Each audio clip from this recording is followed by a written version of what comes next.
Me. No, I'm kidding, man. It's good to talk to you again, Arrow. How you been since last we seen each other in Ohio? Oh, I'm doing well, man. Just doing all the same stuff still, just peers and people and having fun. Putting holes How's in it? people.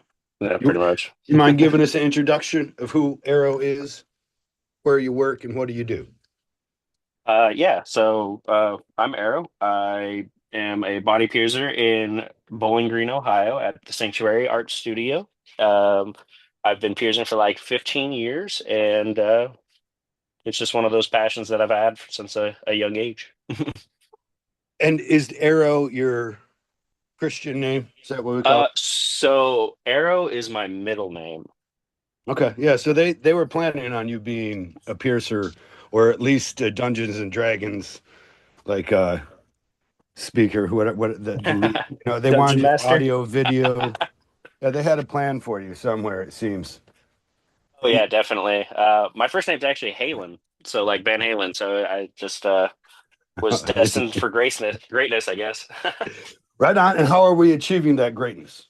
Uh, I've been doing a lot of guest spots, piercing, trying to help spread like safer piercing practices, and I feel like that's going to be my like gift in life is just to like teach other people and help bring awareness of things to other piercers that may not have like the mentorship or anything like that just available to them. So like teaching is kind of my legacy, I guess. Really? Have you taken on apprentice yet then? Yes, so I do have one apprentice. Her name's Ellie. She's I don't. On amazing. behalf of the industry, I think I'm supposed to say shame on you, but also thank you.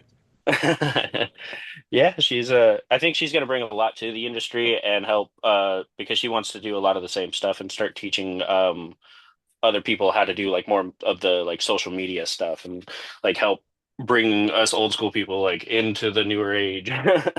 Well, explain that. So here now we're at a conflict. Okay. I come up from an old timer kind of position, and I was also at that time when people started sharing more. I was right at the birth of social medias, and prior than that, to that we had just the magazines pretty much, and the old timers would shame us on a regular basis. It seems I don't know if that's right, but we would be scolded for apprenticeships when we would do them, and then we would be scolded later on in life, I guess, for not doing apprenticeships because how else is someone going to learn?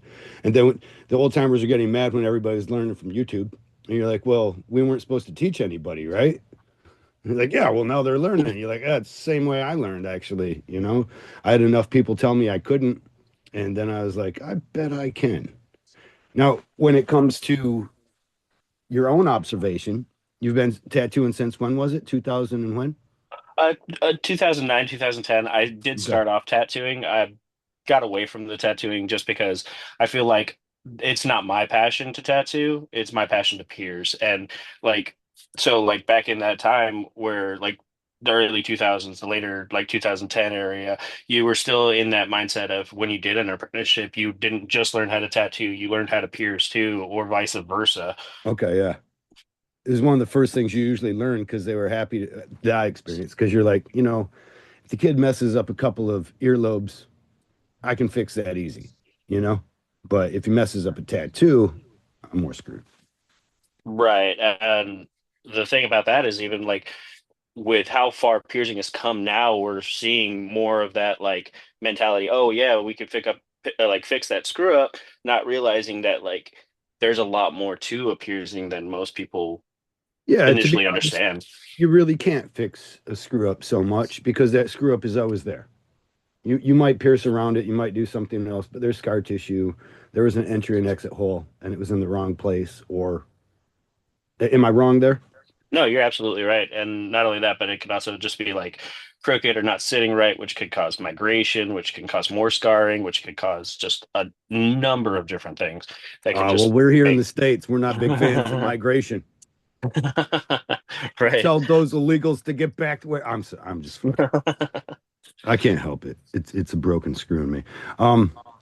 But I was interested because of two things, I guess. One, you really like Sean O'Hare. He's a friend of mine. I think he's a cool guy.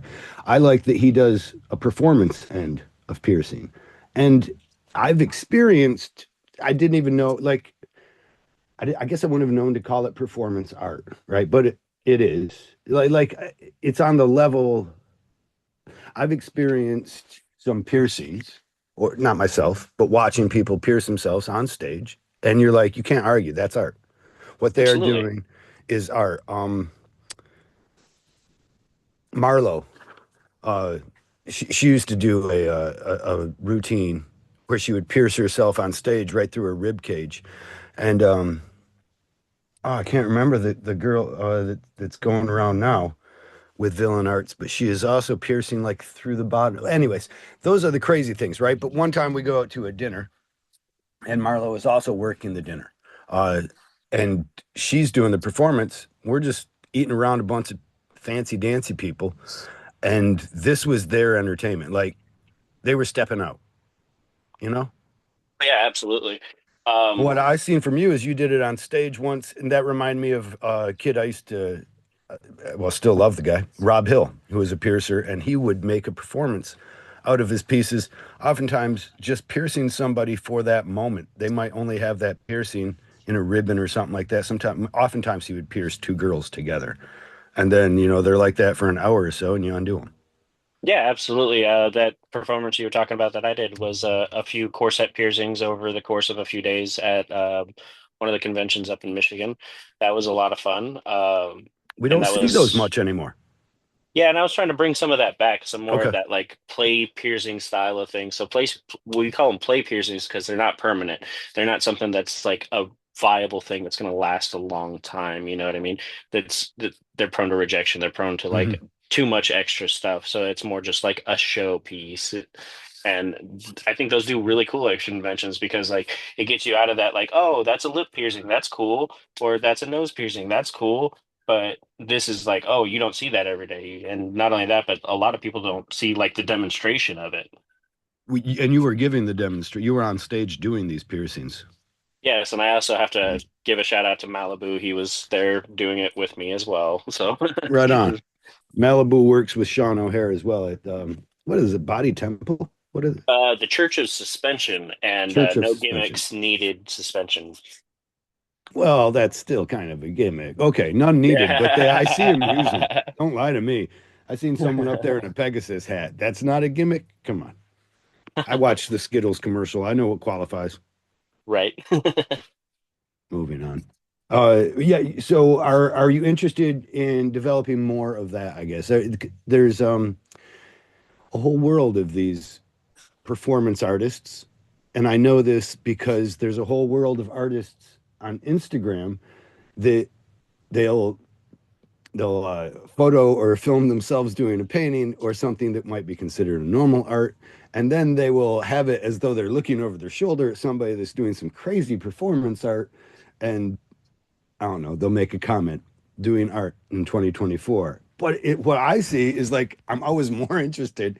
I think it's a failed Instagram plan. Have you seen these kind that I'm actually talking about? Maybe I'm Yeah. okay. So I feel like I'm every time I watch one of these, I'm way more interested in the performance aspects.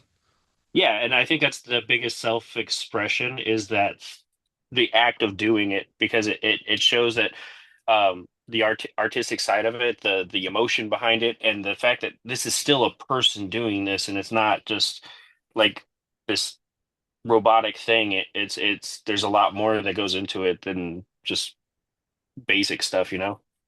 And in the best of them, I'm guessing that it's only now. I mean, we're filming them and stuff, but it's only now that this is occurring. Any other performances will be different. And I don't know. Am I wrong? No, absolutely. And then Uh, so just to touch base on like the suspension stuff, I love doing it. I've been suspending for 12 years, 13 years, and every time is a different experience, and like every time is just invigorating, and the show aspect of it is awesome, and the feelings that you get from the crowd, the feelings that you get for yourself, it's always going to be different because nobody's going to be it. Each circumstance is going to be different. I follow. I think, and it's something that makes me want to ask. So, Shanghai Kate, never a fan of Pierce of suspensions. She felt it was a more spiritual thing and it was being shared with too many people. Do you have an opinion on that? I'm not Uh, trying to say you're right or no, wrong, no, she's no, right or wrong. I'm not trying to stand in a moment of judgment. That was no. her opinion. And I see them and I feel like I myself, if I was to do suspension, probably want to do it by myself, maybe with just a few people, right? But Yeah, I can see the aspect when other people are doing these things, they're turning them into performances. yeah. So the thing about spirituality is it could be taken in differently by different people. So yes, it could be that very solitary thing where it's super spiritual just for you. But also, like if you think back to like spiritualistic rituals back in the day, like a lot of the times it'd be in a group of people. Yep. So like it could be on either end of that spectrum, and not one person's right or wrong about it. Anybody could experience it in a different way, whether it's with a group of people or by yourself or like whatever, you know? I do. There's a village, and I won't even actually now. I was going to try and attempt the name. I won't even try. But I'm listening to one of my favorite podcasts, Hidden Brain Podcast. Fucking awesome podcast. And in there, this guy is describing different rituals as he studies rituals as an anthropologist. One of these rituals that he got to observe was this whole village every year walk the whole fucking village walk on hot coals. Like they burn glass down in the pit and stuff, and you're like, oh, damn, that's hot. And all these MFers, everybody walks on it, right? And so he was just there to film it, and they're like, "Hey, you're gonna do it, right?" And he's like, "Yeah, I ain't gonna do it." And they're like, "Yeah, you're gonna do it," and like a big honor to even be asked because you're not a member, you know. But he had stayed with him long enough, and he wanted to do it. But as I think about this, that's a ritual, that's a spiritual ritual, and it's actually better. They eventually include him, they force him off of sorts, you know. They not that he could have said no. The oldest man in the village grabbed him up and was like, "Hey, you're going with me." And he jumped on his back and he had to carry the guy across the coals. At, at any rate, all that whole village is experiencing this spiritual thing, which does make me think different, I guess, on the thought of that spirituality. It can be shared, and perhaps, maybe, I mean, some could argue it's possibly better to be shared. And that's ultimately up to the individuals that are participating in it in the ritual, you know? I'm with it, yeah. Because if you went to Sunday school, you hide it under a bushel. No, you got to let it shine. Your freak Right. flag, if that's what it is, then let it. Uh, I find as I get older, a lot in life gets to be more about community. I don't know if that's right or wrong. I hope I'm not wrong. Uh, but there seems to be a lot of things that distract from community or from building community. And if anything builds community, spirituality is going to be one of those things. Shared ritual is going to give you that spirituality, or even be one of those things that builds community. Then I'm going to dare say it's probably for a positive. I'd have to agree with that, especially due to the fact that, hey, we're all animals, and as human beings, we are a pack animal. We're a community animal. Like throughout history, we've always created tribes. We're not solitary animals. We group up in sections and packs, and that's why we have cities and towns. Yeah. So There's realistically, some, like that's what we want to be is around other people. But I do feel like the technology age kind of gets us away from that a little bit too much. yeah, I think it's an interesting thing. I mean, I'm using a social media platform, but I'm also that allows me to broadcast my own thoughts and feelings and hear a wide variety, a larger variety than I could if I was just in the village town square yelling my opinions, right? Yeah. However, it seems to have a insulative response instead of building community of sorts. In a lot of cases, it seems to actually tear those down. Unless you listen to Zuckerberg on Congress, then you're quite sure you're like, oh yeah, this is the safe haven, this bastion of decency where everybody has the best political discussions. So, yeah, I think the biggest thing is the anonymity of not having an actual physical presence or a physical face to the name when being online, um, creates more of that rift between the actual community, and because people could say whatever they want and it doesn't actually get back to them. because it's not Okay. real. And yeah, because there's a now is if I'm understanding you, then you're saying as a lack of authenticity of sorts, um, nothing can really stick. You know, if you're yelling at somebody, you're yelling at their avatar. If you're agreeing with somebody, you're just agreeing with their avatar at best again. Right. It's nothing's at face value really. Does it have the potential to bring people from around the world together and make a community from people from all over? Absolutely. And it does work in some cases, and it doesn't work in some cases. So really, just you got to take the good with the bad. So this person that you're teaching is also teaching you and how to navigate this and try to make better outcomes, I'm guessing. Yes, absolutely. And she's amazing at what she does. She understands like the algorithms and the I honestly don't understand all of that stuff, and I'm just like, hey, here's a cool picture of some cool shiny stuff. Take a picture and see what it does. Right on. And then her job then is to make sure that that shining picture makes it to more faces. Yeah, absolutely. What is that? What's the return on that for you? Is it more awareness? Because at some point you're monetizing this teaching, or you're just doing it for public safety. So mainly public safety, to be honest with you. You So fool!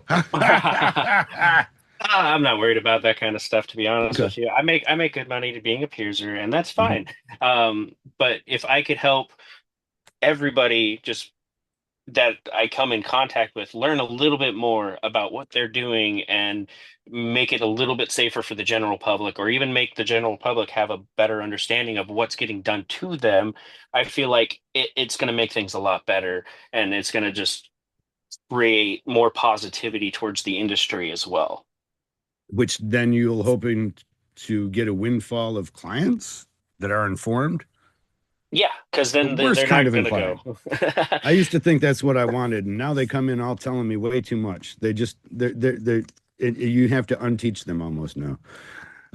That's me just I complaining though. I don't know that it's going to work out that way for everybody. It seems now everybody's like, "Yeah, I want that," and they'll start talking about an aspect that they saw on the TV show of tattooing that they don't really have a full grasp on.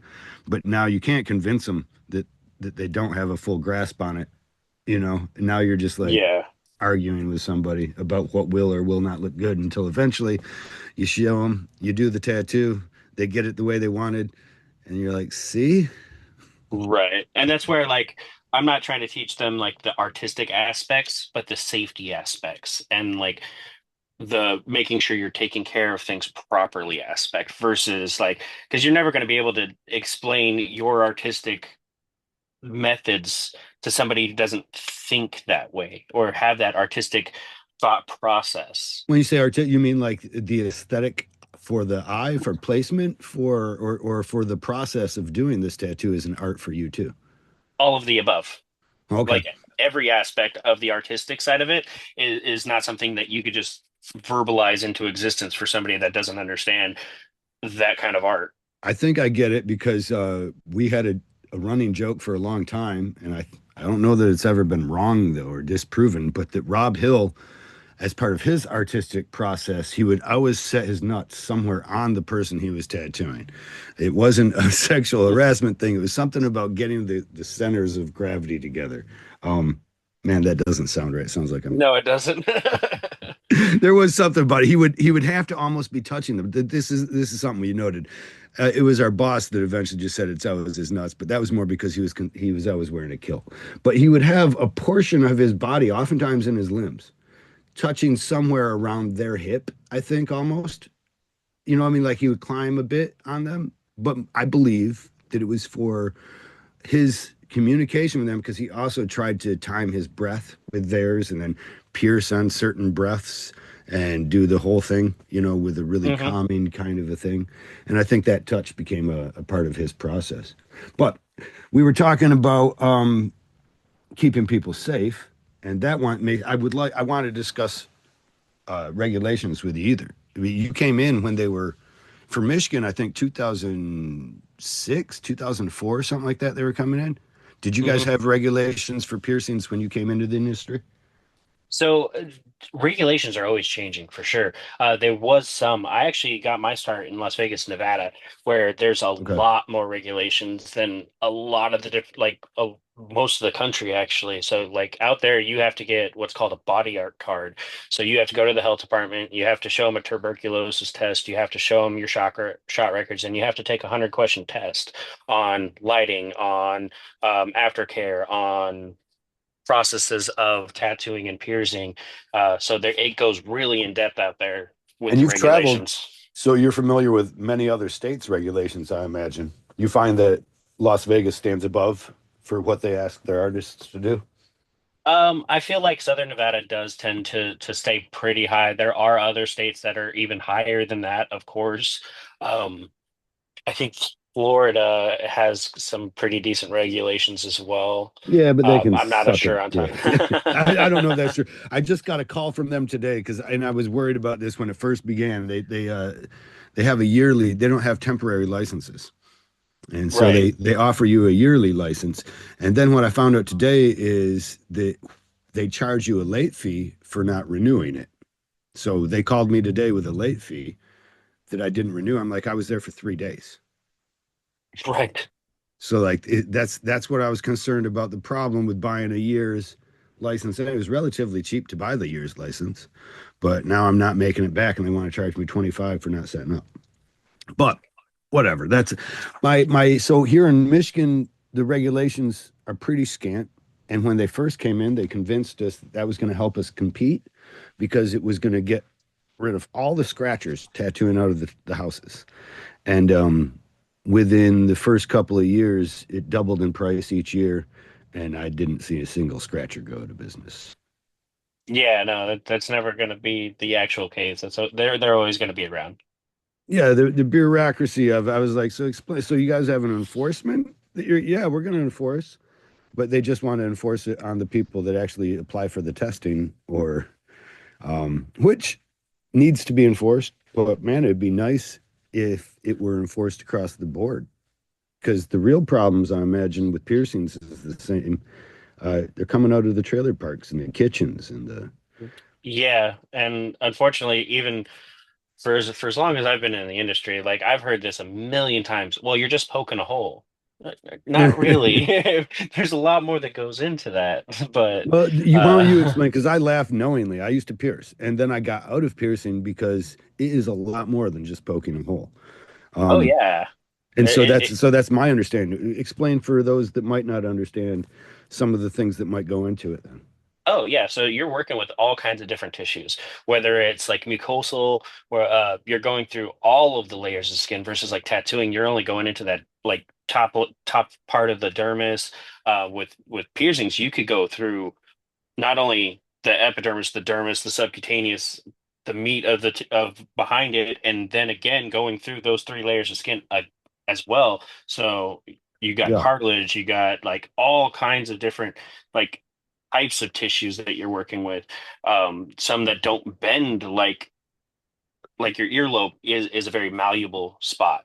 It's a very yeah, easy to pierce spot, but your helix is a lot more like let's call it crunchy. So when you go through, you kind of feel that pop, and okay. everybody that's gotten the like any kind of helix piercing knows that pop. It's different than an earlobe pop. Yeah, so it just uh, the subtle changes in the different body parts that you're What piercing. about piercing a male and he ends up being giving milk?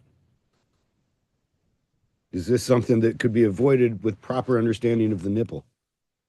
So you're definitely not gonna want to like dig into any kind of glands or anything like that. You're only going to be piercing the nipples, and unfortunately, a lot of people don't realize that the nipple and the areola are two different things.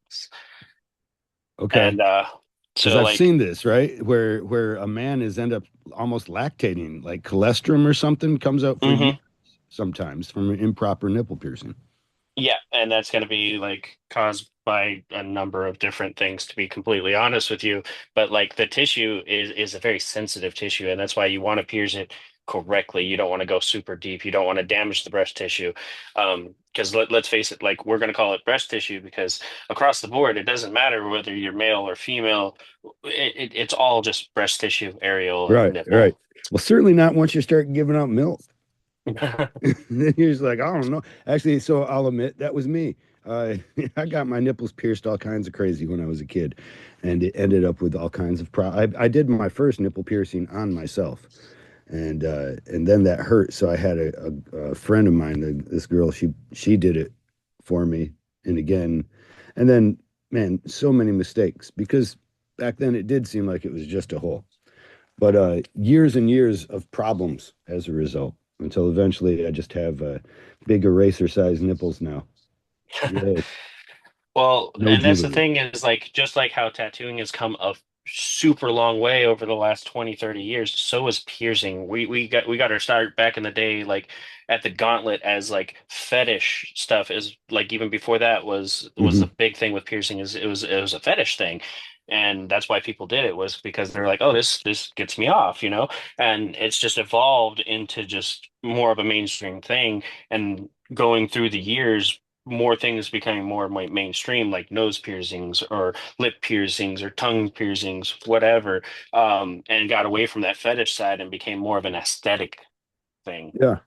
Where do you see it at right now with I mean it's pretty far removed, I imagine. It's still got its fetish parts, I imagine, Oh, but absolutely. So some, everything we see is out in the open nowadays. yeah. So, yeah. Ever since Gen X kind of became a thing, more Oh, I things thought you were gonna say became. ever since No, Janet's nipples popped out at the Super Bowl. no, I mean that probably helped a little bit, but society's maybe become more desensitized to Mhm. sexuality, which is Okay. fine because like it's normalized people wanting to feel more themselves and s- e- explore the different aspects of the things that they like and become more that person that they want to become. You know what I mean? So it's like piercings can help you do that because Well, in you're certain states, other ones where you still got to pee where we tell you. It's just, right. I'm kidding. Um, just Carolina again. Uh, but popular trends then in piercings back in my day was like the nose was where kids were getting it, or the belly button was really popular. I don't see so many belly buttons anymore. More noses. What are you So piercing as a? What would you say is your standard average, and then the thing you do the most? okay, so standard the most would be like nostril piercing, septum piercing, and lobes are going to be my bread and butter, to be 100% honest. Those are the things that I get to do the most, Right. which is awesome. I like doing them. I like doing all piercings. Belly buttons, I can tell you actually what happened there is Yeah. fashion. Fashion has changed it because nobody wants to get a belly button piercing with Because no one's showing high-waisted a yeah, pants. no one's showing their belly button off anymore. It, that and they don't heal right because people just Yeah. want to put those high-waisted pants all the way up and cover that belly button, which cuts off blood flow, which causes a number of problems. Is that a did maybe it's just me, but I believe I didn't start seeing those pants until the grab 'em by the pussy video was released. Is that a Um, was these girls trying to protect themselves? Are we moving into a new sexual predator age? I hope not. I'd rather not have more sexual predators out there. I think everybody should just be able to do their thing and be happy. Well, yeah, but not if you're hiking in the woods or something, right? Man or bear? I don't know. Yeah. That's what I was asked recently when somebody was theorizing that I may be a female or so. Maybe I was theorizing that I might be a bit femme. Um, but yeah, and then of course, yeah, bear every Oh yeah. time, like man or bear. There's a myriad of things, and I don't think it's just for all the guys that get sensitive about the question when they find out that most people's answer is bear. I mean, that's my. If I had to, I'm hiking in the woods by myself. I come across a man or I come across a bear. Yeah, rather a bear. And I know people are like, Absolutely. you're dumb, Kyle, because of this and that. It's like, well, there's a lot of things that you can do. First off, that is where the bear lives. So if you're hiking there, to imagine you wouldn't see that, be crazy, right? To Absolutely. see a man that does not live in that area there. Well, what you doing out here? Burying your ex-lover? Oh God, did I just see something I'm not supposed to? I don't know what's going on. There's a myriad of things that could occur. And at least with the bear, I brought some snacks. I got some beef jerky. I'm gonna throw that over my shoulder as I run. Right. There's no ulterior motives, you know? Yeah, yeah, So just like a food. bear's a bear. It's an animal like that thinks like, hey, I want food. I want my territory. Oh shit, I didn't think about territory. Yeah, you might meet up with a guy and he's not even gay. He just wants to show dominance. I don't know. Do bears have to show dominance? Now we're talking about territory. So Maybe that's the yeah, same. bears would I know a lot about animals actually. Bears would show dominance in their territory to establish that, hey, this is mine. You need to go. So if you just grabbed its belt loop and maybe gave it a little bit of fellatio, would you get out of that one okay? Or Absolutely not. I don't okay, recommend doing that. right on.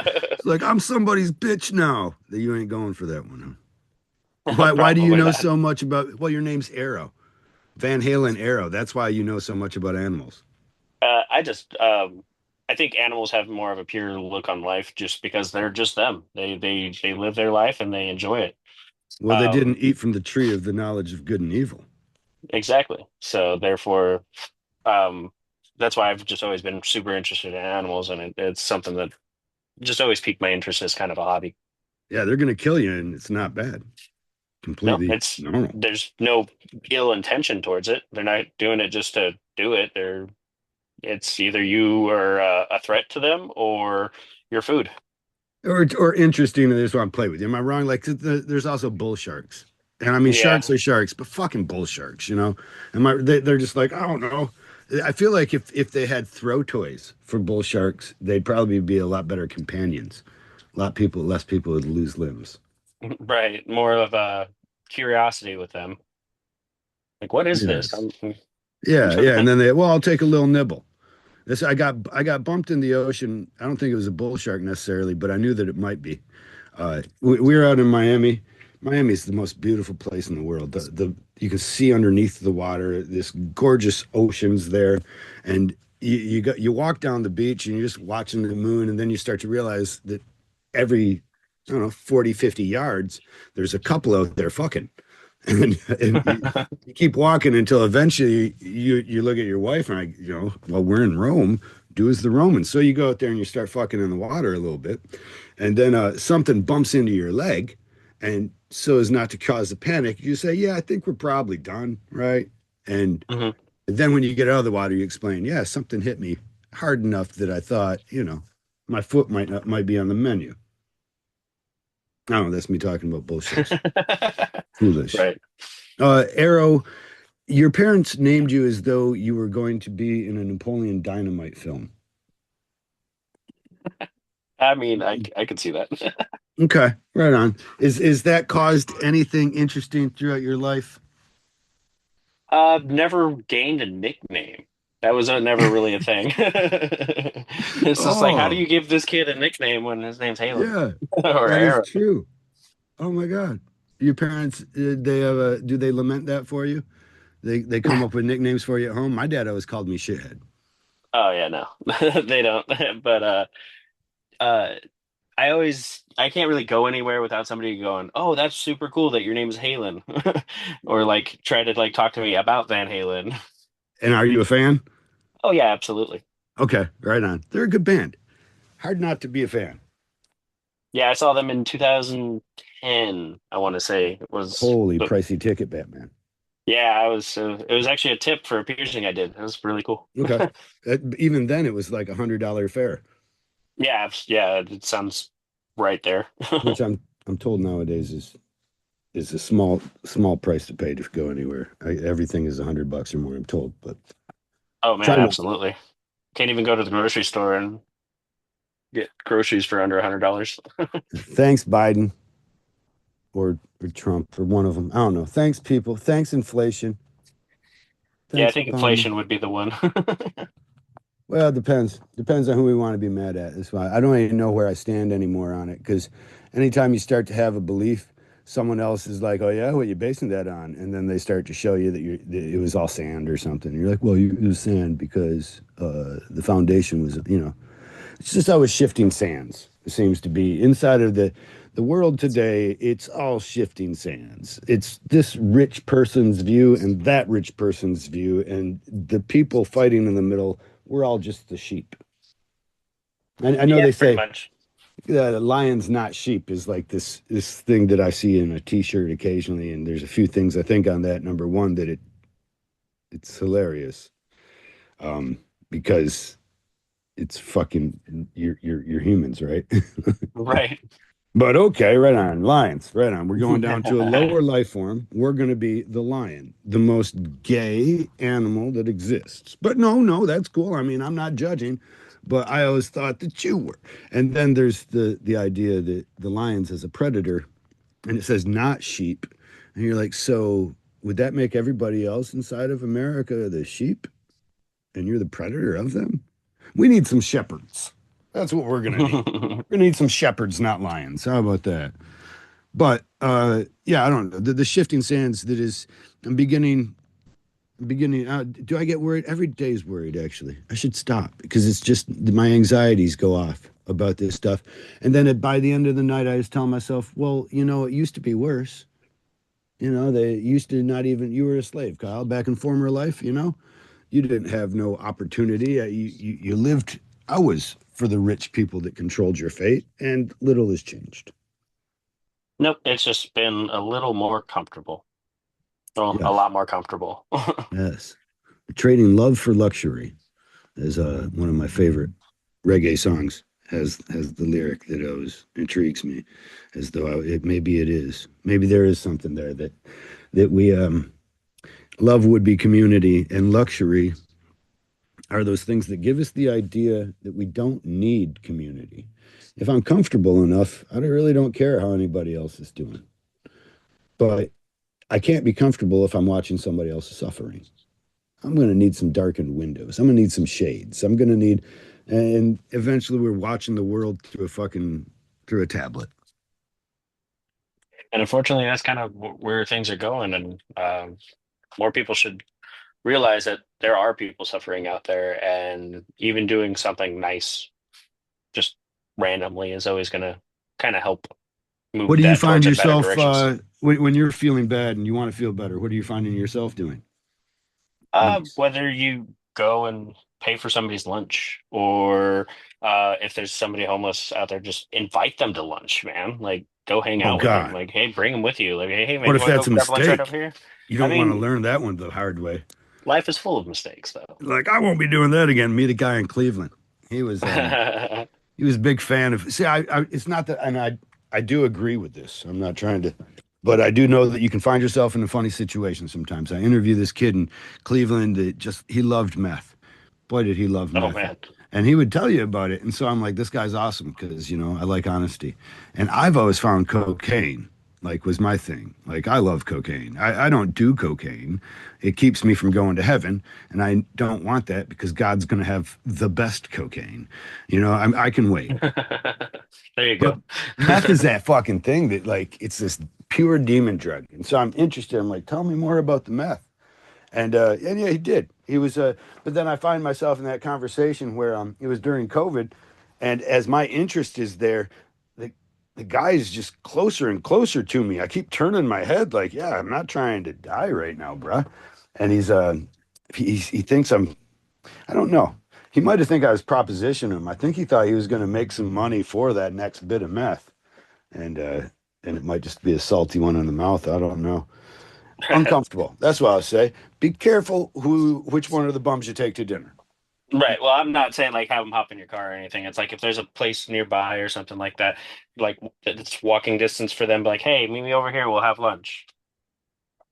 You pierce anybody to help them with their esteem in that fashion too. Like as a pro bono kind of some certain people. I like to do like giveaways and stuff like that, and that kind of helps do that because unfortunately, if you just go and do everything that you do for free, then everybody's going to expect it. So you have to kind Oh of yeah. do it in a certain way, whether it's a giveaway or a charity event or Well, I got to what figure have you you. find it's good for people's confidence to have piercings. And Yeah. maybe there were lowered. I work on, as a I work on burn survivors as often as I can, as often as my, they're hard to find burn survivors that are interested in getting work. It's hard to really get the word out to them too, I guess. It's one reason I mention it as often as I do. But I find that that helps their confidence in this fashion that pays off for me in this happy reward. You know what I mean? Yeah, When absolutely. I tattoo Carlos, kid I tattooed from Chicago, he was burned in Mexico when he lived there. He's here now. He's a legal citizen, but he's also in a community like he's very fluent in Spanish. He's in a community that's pretty scared right now, but it's fun for me to see the changes as his arms that are burned are replaced with these bioorganic tattoos that kind of cover and change these things. They give him. He says it's not so much in the other people that he notices the change, but it's in him. Hmm. Whereas he feels before he would hear people talking some shit and he'd just be like, yeah, whatever. And he wouldn't put his two Right. cents in. And now he hears them talking their shit. And he's like, you know what? Actually, I have an opinion. And Yeah, absolutely. to me, that's starting that whole thing. I started with the podcast. I guess it's bringing community, and and it's helping those people that aren't able to play in it. Is there do you see that that would be a possibility?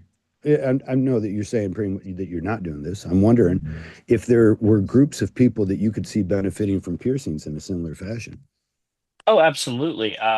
But we also have to like keep in mind with like say if it was a victim and they wanted a piercing, I'd have to make sure like the tissue would be viable for a Yeah. piercing too. So it really just depends. But Well, a lot of burns would reject almost anything, I gotta think. yeah, so unfortunately for that sort of a situation, it probably wouldn't pan out and it would cause more pain and uncomfort. And then I'm being counterproductive because now they're like, well, I tried that and it really didn't work for Yeah, me and it just made everything worse. right. And then they feel like there's even less options. I Yeah, follow. and that's also going to take a bigger hit on their self-esteem because they're like, Yeah. oh, I'm trying to like I'm trying to feel better about myself and this bad thing happened because it didn't work. Well, I would suggest that for anybody listening, that consider as my friend the Enigma. You familiar with the Enigma? Yeah, absolutely. So the Enigma travels. He's been in the Guinness Book of World's Record. His whole body's tattooed as a puzzle pieces, and he has all these different scars carved in his face. His eyes are black, and he's a unique character. He's in the Guinness Book of World's Record, I believe, for being one of the most tattooed people in the world. But he convinced me that you cannot change your exterior without also changing your interior. And the more I've thought that for some 10 or 20 years now, it feels like I've been pondering over that. And I haven't seen it wrong. In any case, I've seen, and I think that people can use the piercing and the process and the pain and all those things. They can also use the tattoo, the process and the pain and all those things as well. The concentration that it takes to do and to sit through these things as a sense of who they are and who they want to be, or a reminder of who they are and who they want to be that might take them through different conversations and allow them to be their more authentic selves. Absolutely. Yeah, I I also don't. see um, becoming more aesthetically what you're aiming for changes that inside of you because you become more confident. You like yourself more. You experience things in a better way because you're like, hey, or like you get that nose piercing that you've been waiting for, and you walk outside and somebody goes, oh, you that nose piercing looks so good on you, and that makes you feel good, and it gives you that confidence boost, and it helps you become better in life. Why do the piercing makes sense of sorts because you're walking around and you got it in exactly as what we just say. However, the suspension that that is more the spiritual aspect, as we Yes. talked. But I imagine it comes. I mean, after doing something like that, you come away with a feeling of this is who I am, like a test of sorts. There's a confidence boost. Am I wrong? No, you're absolutely right. You get that confidence boost because you're like, hey, I just did this really crazy thing and like I came out of it. I'm fine. I'm good. I have all this adrenaline and it made me feel good because obviously dopamine is going to always make you feel good. Okay. You feel like a Pearl Jam song. I'm still alive. Like I did that Yeah. and I'm still what does it take to prepare for such a thing? So for everybody it's different. Me, I could just be like, hey, do you want to go suspend? Yeah, sure, why not? You do it right now. Some people are just like, yeah, let me breathe and kind of chill and relax for a little bit, go grab something to eat, which Yeah. I always recommend eating before doing any kind of tattoo, piercing, suspension, anything like that. It's going to make you feel better during the process. Has it, and that hasn't been a problem like Cincinnati where they got the Skyline chili. You haven't ended up wearing any of that, huh? I won't eat skyline chili to begin with, but that's just Okay. personal preference. I'm Well, you not a go big and tell someone to go eat, and they're at the tattoo convention, and they're like, let's see, I got the choice here of the spaghetti on top of a hot dog, or yeah, yeah, that's that fair. hasn't you haven't had anybody vomit yet. I have definitely seen people vomit from getting procedures done. It is a risk that you have to take Right on. with doing anything, and that's what even with people that didn't eat that morning or something. You're like, your body's going to react differently, and everybody's going to have their own experiences with things, whether it's getting faint or like some people pass out, some people puke, some people are fine. And you can just jump up there and go. The thing Yeah, is, like you're putting these big, huge hooks through your back. They're a 2 inch span. Am I wrong? At least 2 to 3 inch span. yeah, and Is that they're about like explain a the six feeling of gauge, that, which is about the size of a pencil. Am I wrong? close to that. Okay. So explain the pain that is I haven't ever felt that going through me. But when I ask friends that have gone up or suspended, they act like that is not a problem at all. So generally speaking, you're going to go through areas that are a little tougher. So like your back, your chest, your knees, elbows, stuff like that. Um, that skin is already kind of tougher and used to like being abused from day to day life. You know what I mean? So it's a little bit thicker and it doesn't hurt as bad as a lot of things happen. But also the sharpness of these needles make it that much easier because the sharper a needle, Yeah. the faster it's going to go through, the smoother it's going to go through, the less it's going to cause damage while doing the actual piercing part. Now then you get these cats suspended 12 and 25 feet, sometimes even higher into the sky. What are they going through then? Obviously the dopamine and adrenaline seems to be overriding any pain, but there is pain. Am I wrong? Oh yeah, there's definitely pain. But you're you're living in the moment. So some people they'll get up, they'll barely get off the ground and just like, nope, I'm done. I don't Hmm. like that. It hurts. I haven't seen Um, that often though, right? That's a rarity usually. it is actually. I've only seen a couple of people just go up and then be like, all right, good, nope, I'm good. Let's go back down. Um, but it does happen sometimes, and that's Okay. perfectly fine because everybody could experience it differently. Hmm. But also when you're going to like conventions and stuff like that, you're seeing performers, you're seeing people that have suspended probably a few times at least, and Yeah, so they kind often. of know. But they'll let us know when a new timer's going up too. And Yeah. I rarely have seen, and they'll definitely take their time with them. But half the time, these guys get up there and they start jumping around and shaking. Like no, let's Mhm. do it some more. When one kid got up there and they had to tell him you're done. We have to let other people go, or he was getting in the way of the show or something. Like, I'll hang here all day. That's cool. Yeah, there's people that are like that, absolutely. And the thing with like conventions and doing suspensions at convention is not only are you working off of your adrenaline, you're not working off of just your dopamine, but you're working off of a crowd that's like hyping Hmm. you up and like you feel like you could lift a car because just got so much stuff going on around you that you're not thinking about the pain. You're thinking about the people. You're thinking about the fact that you're not on the ground anymore. You're thinking that you're hanging from something. Like there's just You're like back.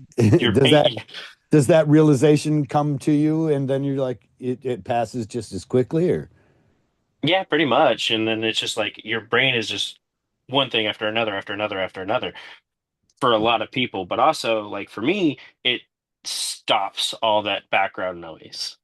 So for like when I go up, like I don't think about the crowd. I don't think about bills. I don't think about Yeah. what's going to happen next week or that doctor's appointment or whatever is going on in my life at that point in time. I'm not worried about anything. I'm just up there. My mind is clear. I'm just having fun. And it's just a whole thing. And it's just Sounds like that heroin. basically.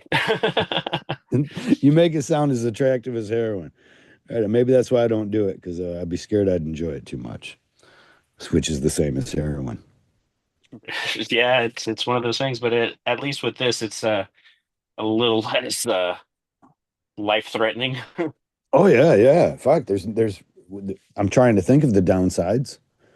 I mean, you might have a scar on your back after, I mean, something goes wrong. Yeah, But absolutely. certainly nothing like doing yoga out on in the middle of Cincinnati or something like that. Um, doing street yoga, if you were, performance art uh, for heroin addicts. Um, is there a difference? What are the differences as you see them between traveling tattoo artist and traveling piercer? So as a traveling piercer, it is much more difficult actually because piercers tend to be very territorial. And then Yeah, like there's you've some been in the shows you convention go industry to and they're like, forever. nope, two piercers. That's all we have. Right. And that's the thing is it's been so condensed down into just like, oh, we're only gonna have two piercers, we're only gonna have three piercers, but it's only these people and that's it. Yeah. And so that's just been a thing forever. And I've noticed that over the last like 5 or 6 years, guest spotting and shadowing has been bigger. So it's not so much in the convention industry, but it's more in like just the day-to-day shop to shop relationships. And that's why like I like going to conventions because I like go and mingle with the other shops and I talk with everybody and then I'll like go do guest spots at their shop and like say I've done 10 nasaling piercings, which is as a nose piercing that goes all the way through. But they've never even seen one done. Then I'm like, all right, set one up and I'll come Wait, it down and goes we'll all do the it. way through what? So you got that like soft part of your tissue where your most people call it like a high nostril. So just above where your nostrils are, there's a soft spot there that's all cartilage, and you can actually pierce all the way through. Okay. Yeah. Well, I think I've done that on a guy completely by accident. This is one of the reasons I didn't pierce anymore. I thought I was doing his what's that little bit of skin that's underneath the cartilage there, the septum. Yeah. And after he passed out, and I mean I heard such loud pops. I realized that I went through his cartilage. Well, also I realized for the first time that they weren't supposed to go through the cartilage. Yeah. So there's definitely different portions of the nose, Well, it sounds like you're and telling me I was ahead of my time. So I was just I doing mean, if his you just had to go a little piercing higher and things. go from the outside of the nose. Oh, okay, yeah, I follow that. So there's two ends of that stick out on both sides. Then Yes. okay, is it usually done with a straight barbell or a curved? Straight barbell every time. Curved Okay, barbells tend to. So the thing about curved barbell is what's gravity going to do? It's going to pull that down, okay. and then it's going to be looking at the ground, and then it's just a sad piercing. Oh, I got you. Yeah, big frowny face. As soon as it loses some of its inflammation or whatever. Yeah. Um, in the convention scene, we've kind of gone over about how it's evolved, but I was interested in where you thought it was heading. Do you see piercing coming back or being more prominent? And I've always been curious, do you think there's enough interest in the public yet? Because it seems like there's a breadth of piercing and different piercing stuff's going on that there could be almost be a piercing convention. I don't know if So there's an interest in the public though, unless there were a lot of performance art pieces, that people would be coming together to put on, maybe even a competition of the such. so definitely, I think there's more conventions that are apt to having a number of piercers that can actually compete for prizes and for like trophies and stuff like that. They're out there, but back in the day that was unheard of because it was piercings. It's not a piercing convention, it's a tattoo convention. You know what I mean? I think there's ever going to be just like a solid just piercing Hmm. convention? Probably not. You have like your APP, which is Association of Professional Piercers, that is a conference for piercers to learn and work with other piercers, but I don't see that happening for the general public just because, yeah, piercing's cool, but it's not like, oh yeah, tattoos too. Like people love tattoos. Yeah, you know, I'm thinking more like along the way of hair conventions and things, though. Okay. Or I shouldn't say, I'm not that that's so different again from tattooing, but when you see like these hair competitions, it's all about the competition and getting the marketing and the social networking. It's it's um it's not as much about making the money that weekend. You like you go to the hair cuttery place and no one's, doing five, shaves or anything like that. They're not doing, Yeah. $25 haircuts or nothing. They've brought a group of people that they plan on showing out.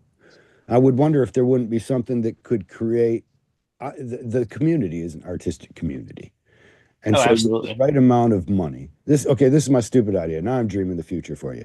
Um, the right amount of money sets up a competition that would make people want to compete and that would allow the general public to see some very interesting performance pieces that involve piercing.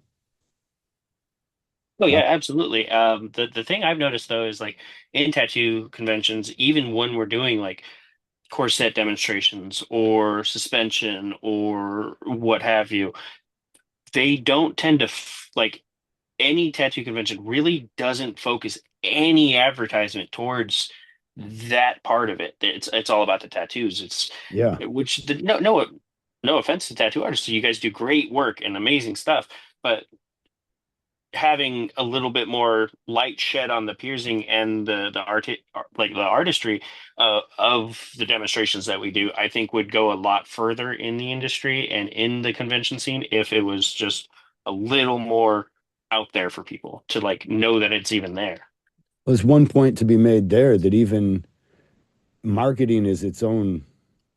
I mean, there's a necessity to that marketing that you're talking about, but also there's a benefit to it because when marketing is, what I saw last year, oh, they got this many acts, similar acts, might be different, might be the same. They've got this number of tattoo artists. These are all things we're putting on a flyer, but something that is unique on a flyer is more interest than all the things I've seen before. And so because it is not an advertised thing for the convention circuit, I would wonder if there isn't actually a great benefit or a potential benefit to advertising, just making your own stars. We used to do that when I had a friend come out from California to do a guest spot.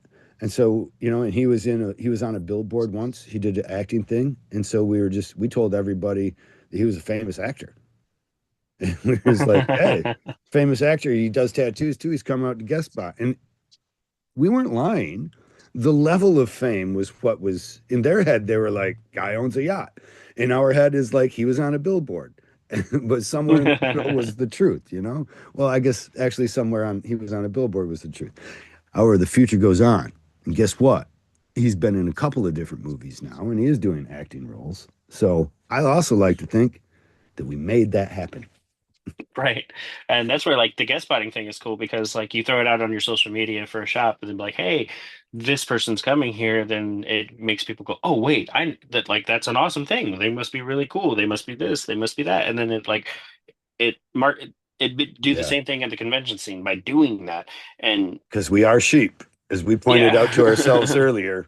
Like you can just tell us. I watched what is it? Was the Grammys? I think his Grammys were like last night, right? I watched some of the Grammys. I don't know any of these. I mean, I'm old now, right? Like all this is passed way by me, and the same thing could happen to any group of people when you start advertising piercers. Nobody knows a piercer, so now you just act like world's greatest piercer. He Right. he pierced who is it? He pierced Faith Hill's vagina lips. That's all you got to say, and they'll be like, "What? Faith Hill has her vagina lips pierced?" And you're just making up a little innocuous lie. You're just waiting on the cease and desist. But until that comes, fucking, you're making money. People think you're famous. They're like, you saw what Tim McGraw saw? It's awesome. Anyway, Yeah.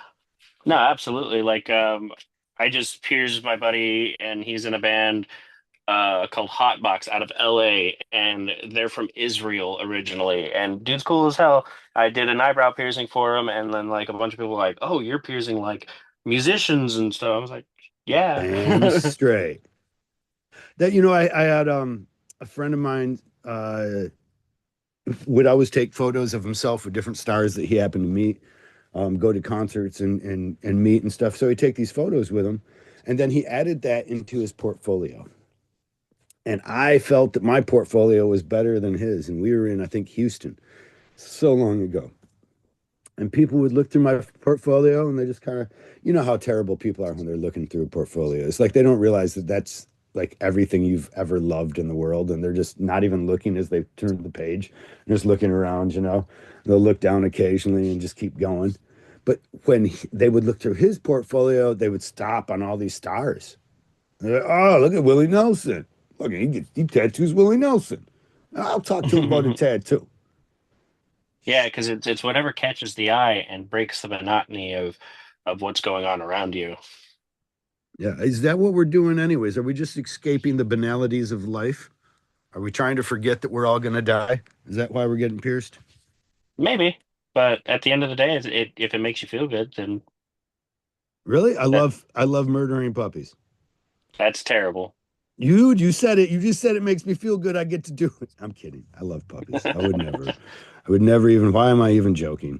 Um, and I'm sorry. But you did mention, I want to wind this up. I know that you've got things to do, and I don't want to keep you too long. But you did mention earlier about basically being free as shit with information, Yeah, absolutely.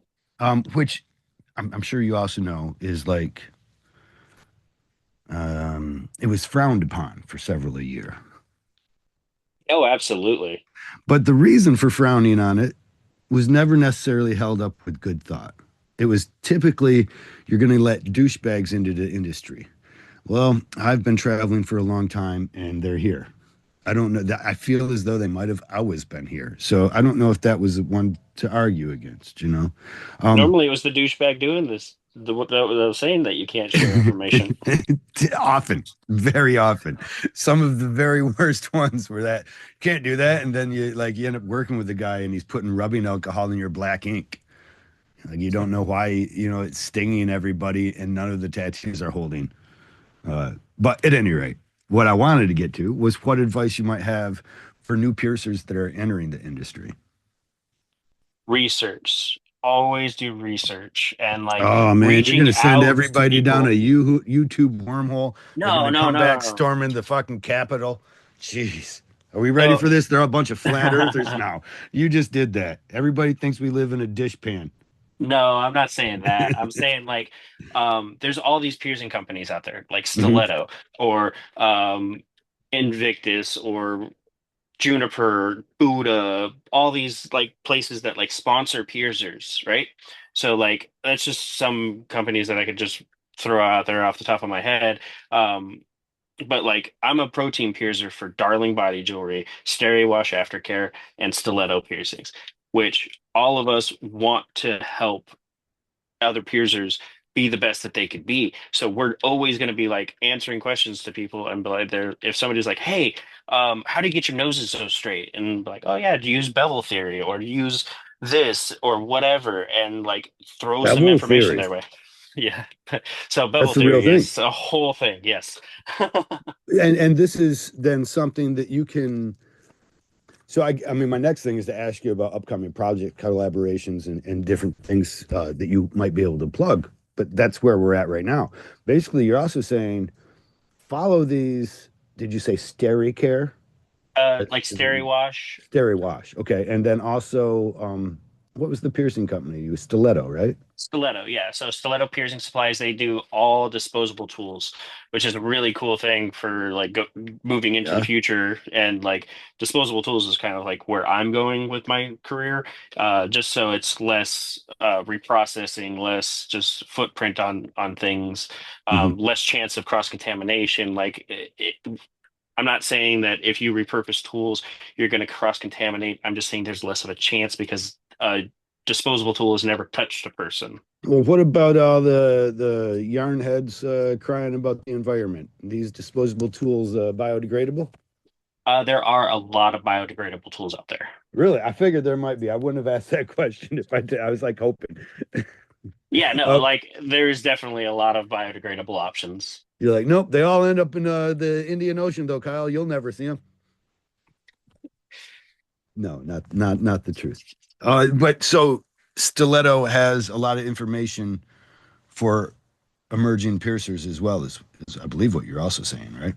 Oh, yeah, so like all of these companies like have some kind of information that they could help with. But also the most information for actual piercing is going to come from other piercers, Mhm. other people in the industry that have been doing this for a long time.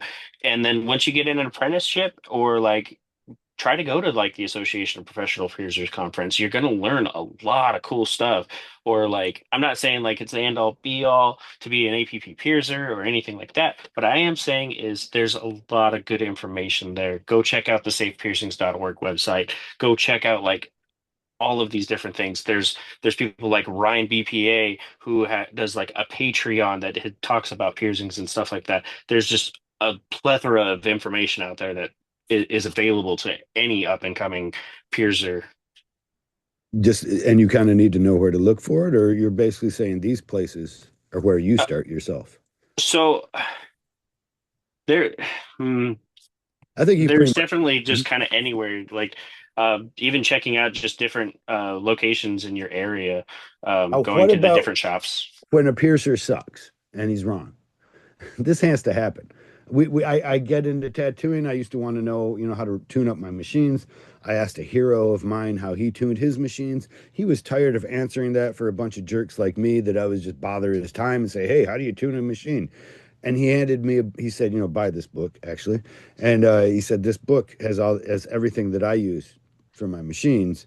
And I read the book and it didn't follow physics.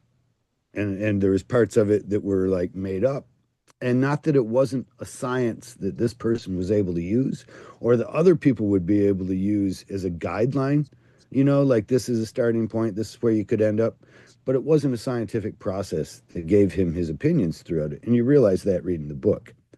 It's got to occur that one piercer has an opinion this side and then another opinion might counter that. Am I wrong? How do you Oh, temper those absolutely. things? So anytime I'm like explaining anything about piercings to anybody, I'm going to tell them this is how I do it. It's not going to Mhm. be how the guy down the street does it. It's not going to be the way everybody does it, but it works for me, and I get solid work done out of it, and I get solid, like happy clients. And that as long as you're being a cool person to your clients and you're doing good work, and that's what works for you, then that's what works for you. Like I get there's that. no one proper way to do things, and any of the like really solid, awesome piercers out there that have just been doing this forever will tell you the same thing. It's like, I do it this way, but it might No. not work that way for you, but Well, in a you might sense, find a I different way. I find because that's what the person told me when I asked how he tuned his machines. He says, I use this method and handed me something. So he wasn't saying this is the only way to do it. However, I guess not even however, but if you hear somebody, my experience, I'm just going to throw my own stupid opinion on this. Uh, if somebody says this is how you do it, then take a grain of salt with it because he's actually supposed to be saying this is how I do it. And Absolutely. he I think to me, I could be wrong, but when people say it so definitively, like this is how it's done, I know that they're most likely wrong and they just can't be convinced. Well, Yeah, should I even none of say this is wrong? like, I shouldn't say wrong, should I? Because it works for them, but they're yeah, not necessarily, it's not the science that they imagine it to be. It's not the well tested, here's what works every time for everybody. exactly. Like, just like if you were painting a picture, n- two people aren't going to paint it the exact same way. It's going to come out different, and it's going to look different, and it's going to be done in different ways or what have you. And no matter what you're doing, people are going to find what works best for them. And that's what's the best thing. And like a lot of piercers are just gonna be like, hey, check out like the Piercing Bible, which is a solid book on fundamentals. And I always just recommend like learning different ways of doing piercings, whether it's using forceps or using a receiving tube or freehanding or whatever. And then you're gonna be like, oh, well, that works for me to do it freehanded, or that works with forceps, Yeah. or that works with a receiving tube. There's just so many, or needle bending, like there's so many different options to figure out your own path. Are you a fan of freehand piercing? I am 95% a freehand piercer. Oh, right on. So And there's the every once in a while thing I'll use like forceps or I'll use a receiving tube or whatever, but most of the time I'm freehand. scary, no? So there are always risks with whatever way you're I'm doing. And I'm going as to a explain freehand, it, I guess, because freehand for is may not be understood, and freehand is where there's no forceps holding the skin in place. You just put your finger right next to that sharp ass needle going through somebody else's bloody tissue, and and hope for the best. yes, so you are significantly more at risk for a needle stick, which nobody wants. I've actually been blessed in my 15 years to never have a needle stick. Oh, nice. That was my next question. You know it had to be. It's like, how many times have you left some blood in somebody's mouth? Zero times. Awesome. 0 times, and I'm like holding on to that for life right there. Well, also, I must imagine then that that takes a large amount of precaution, of procedure, ritual, and understanding. Yes, and then also like situational awareness. Like you need to make sure that you're paying attention to what your client's doing because their movement can affect the entire thing as well. So Mhm. you need to like always be aware of everything going around you. So You being a start freehand out piercer, a with lot like, goes with put your phone it. down. So generally speaking, I don't have a whole lot of people that like have their phone out unless they're like trying to record or something like that. But most of the time, bring a friend. If you want it recorded, bring a friend. Right. Yeah. So As a tattoo artist, we always have somebody on their phone. yeah, and well, you guys are normally working with people for hours. I'm working with them for minutes. So it's a Yeah. little easier to put the phone down for a couple minutes. It's so crazy though. For someone who tattooed before the advent of these phones, and to think about how people will justify you like, whoa, I was doing oops when they move and fuck me up because that's what I got to, like, hey, we're working together here. And they'll be like, oh, what was that? And I'm like, well, you moved. And they're like, oh, I didn't fuck it up, did it? I was like, I'll try to fix it. And like, huh. And from all that, like my impetus would be like, I put my phone down. I don't need to answer every text that dings. I'll turn off my notifications. But they often just move along like, okay, well, he's a professional. He must know. And they keep scrolling left and right on their grinder Right. or up and down. I don't know. The grinder goes which way. Grinder Oh, goes both ways, don't it? I'm sure. I don't know. I was hoping that was a better joke. Um, couldn't tell you. So Uh, so I've asked your advice for new piercers entering but now for new piercers seeking a apprenticeship, is there anything that you would recommend to look for and any, maybe more importantly, red flags to steer clear of? Yeah, absolutely. So check out portfolios. If you're seeing some stuff that just kind of looks funky, or like if like you walk in and they're giving off just like, the vibe of somebody when they're like, yeah, you're probably not a good person. Definitely steer clear of that because like in the industry there has always been like a past of just like shitty people doing shitty things to people, especially apprentices, and just Yeah. make sure that you're like aligned with a person like on a good level and you If could you kind get a of get gut feeling, trust it. yeah like can you see you being yourself being friends with this person outside of a tattoo situation or outside of a piercing situation? I like that. If that answer is yes, then get to know that person. Don't just jump into an apprenticeship. Get to know the piercer before you pull that trigger to be an apprentice. Like Uh, have a little bit of a relationship with them, like I'm not saying yeah. like not any kind of like actual like Yeah. relationship. Don't be Physical boyfriend relation. girlfriend, Yeah. but like make a friendship, make like Get a a piercing. yeah, get a piercing, and like because you'll see how their process is, and you'll see how they're like getting along with you. And if you're like you go in there and like you're getting a piercing and they're just like an asshole to you, then obviously you're not going to want to work around that every day. Do I often suggest for younger girls getting into the industry as tattoo artists? I would suggest for as a piercer too, to have, and I could be wrong, but I think that it might be good to have the dad go in there and just like I think that that's a good meeting that should occur before paperwork is signed. It's just like have the guy that has promised to protect you and has a gun arsenal somewhere at home simply because he got a daughter. Have him show up. Let Right, or the just somebody that you feel like is a really solid judge of people, like people in general, would always be a good option as well. Just because, I mean, some people don't have dads, you know, right. some people don't have that protector, but most people have somebody that like they can rely on when they're like, "Hey, is this person kind of shitty?" Like, Yeah. What kind of vibe did you get? So do a vibe check. yeah, definitely always do a vibe check. Always make sure that like you're gonna mesh well. And then if at any point during an apprenticeship you're just like, man, this is not what I was expecting. This is not right. Like there's some fuck shit going on. You know what I mean? Yeah. Um, Then get out or seek yeah, help just be like, through hey, other. look, like Mhm. I don't think this apprenticeship's working out. I'm gonna just do my thing, like just like any other job. Like at the end of the day, it's still a job. Like, are you gonna sit and get harassed at work? No, you're gonna quit and say, no, I'm gonna go somewhere else. Yeah, I'm gonna go to HR. See what Right. they have to say about the way you treated me. Granted, like there's always gonna be like a lot of joking and a lot of stuff going on in tattoo shops people are always like messing with each other and playing pranks or whatever. That's just how tattoos work and like shops work, and that's just because like artistic brain people like to mess with their friends. But it shouldn't be crossing the line, is I guess what you're saying. And and that line you define as the Yes, person. you define Your your line. boundaries. Right on. Hey, where can people and on HR? When I start talking about HR, I know I've stayed too long, said too much.